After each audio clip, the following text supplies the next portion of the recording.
होती कोल्हापूरच्या सगळे वरिष्ठ अधिकाऱ्यांनी पोलिसांनी मला कॉल करून हे विनंती केली होती की साहेब इकडचं वातावरण जे आहे ते आता खूप वोलेटाईल आहे, तर आपण नाही आले. तर मी ती जबाबदारी स्वीकारून मी त्यांना म्हटलं होतं की साहेब मी 19 तारखेला आमचं आंदोलन इथेच करणार आहे. मी तसंही म्हणजे 19 तारखेला कोल्हापूरला जाणार नाही होतं.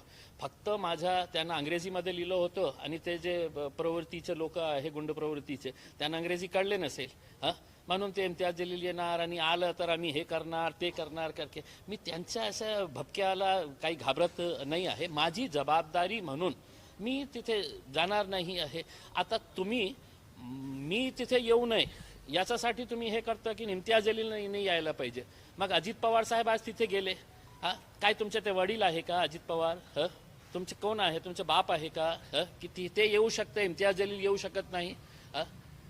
म्हणजे कोणत्या आधारावर तुम्ही मला हे सांगता की नाही इम्तियाज जलील नको यायला पाहिजे?